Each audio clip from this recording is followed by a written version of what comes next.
Aw yeah, we're back for another round of the General Histories of Dereth series on Asheron's Call lore. This time, we'll be doing a twofer, as we look at both the General Histories of Dereth Volume 2 and 3.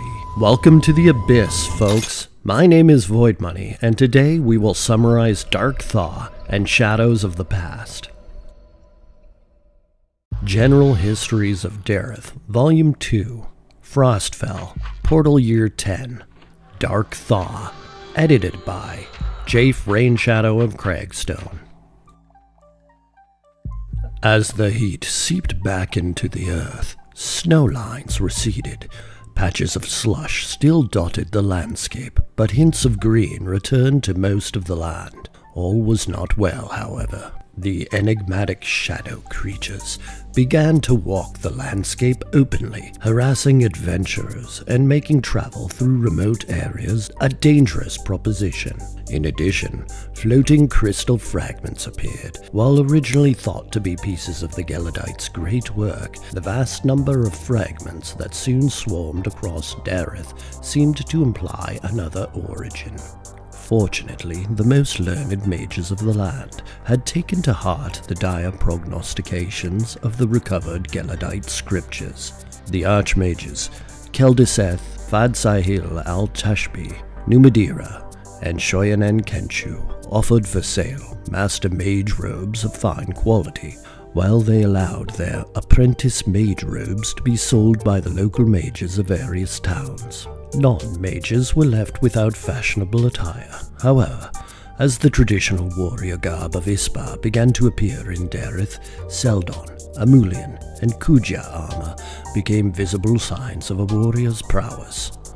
Jaiph Rainshadow. Short and sweet, just how we like it. I suppose you can probably see why I decided to do a twofer this time. On to the next.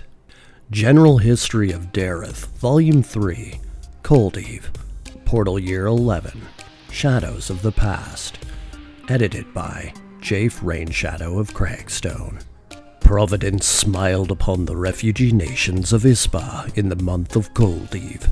Whispers began to cross the land of ancient storage vaults hidden across the length and breadth of Dereth. Bold parties sought these lost facilities out and discovered weapons used in the last war with the Shadows, some 2,000 years before humans first arrived in this land. These were designed ages ago by alchemists and warrior Lord Atlan and his wife, the enchanter Lady Myla. While the contributions of both were apparently vital to winning the last war, the documentation recovered suggested both died in the conflict.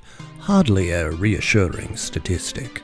The Atlan artifacts were a set of melee weapons, swords, daggers, maces, and so on, which could be alchemically refined from raw of pyreal motes. The weapons could be further improved using a set of elemental stones, which could be exchanged at will using a special stone tool.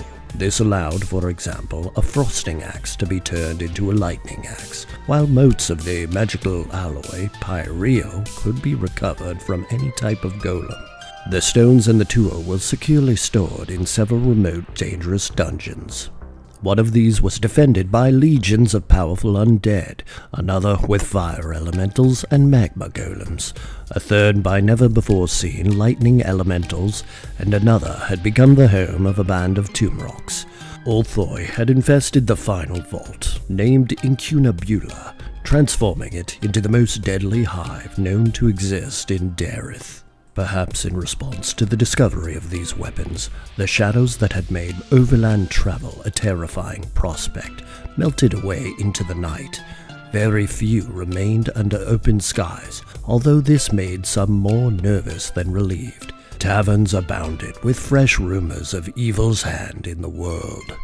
Many powerful monarchs were whisked away to a remote island said to lie to the southwest of Dereth. Here they were challenged by a dark presence to run a gauntlet filled with bizarre monsters. While most lost their sense of direction or were slain by the gauntlet's fierce inhabitants, two of the most dangerous fiends in Dereth survived the trial, Blackthorn and Vidorian of Thistledown. they were rewarded with corrupted shadow stones, which could be fitted into the Atlan weapons. These stones gave a weapon tremendous power, though their use seemed to drain the will and sense of self in the wielder.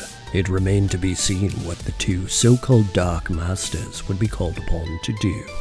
Farford of Thistledown and Killian of Morningthaw made a heroic decision to defy the gathering evil, and refused to take the Dark Presence test. Their selfless denial of easy power would be remembered in the days ahead. The Hand of Darkness also sought allies, using means as subtle as the monarch kidnappings were gross.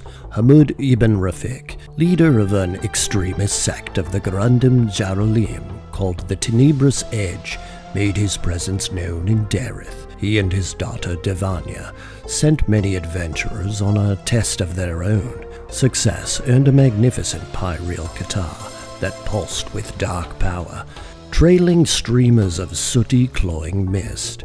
Rumor held that Rafiq had lost his mind, taking to heart Arkephoros's maxim that to fight darkness, sometimes one must become a shadow.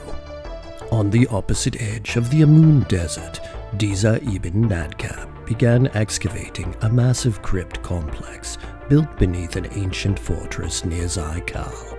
He apparently ventured where he shouldn't have, and the ancient dead of the impious temple reawakened, chasing him out of the complex. In exchange for funds to continue his research, he let the bold enter the temple. A shattered staff, apparently unusable, was discovered in its depths. Fortunately, some adventurers managed to find someone wise enough to repair it.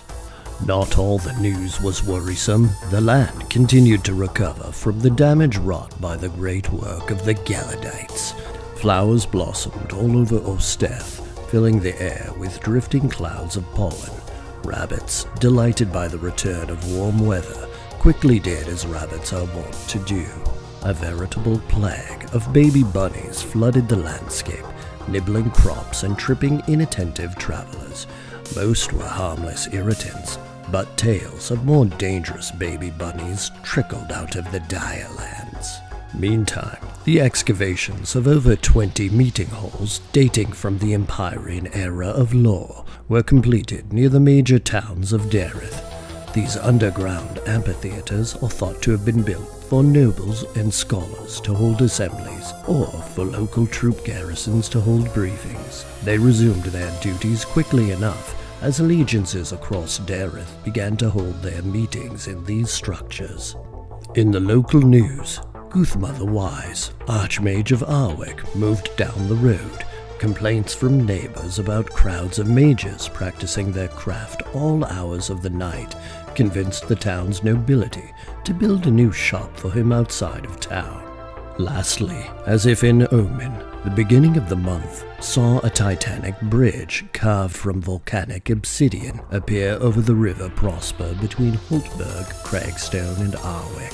Formerly cloaked by the lost magical arts of the Empyrean, the obsidian span drew crowds of gawkers. Not a few unfortunate souls jumped off of it, doubtless driven to insanity by the inescapable gift of Lifestone Resurrection.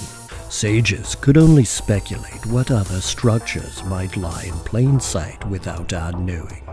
Jaiph Rainshadow. And thus concludes our delve into the General Histories of Dereth, Volumes 2 and 3. We will be continuing on this path with future installments of AC lore, fellow Isparians and free folk.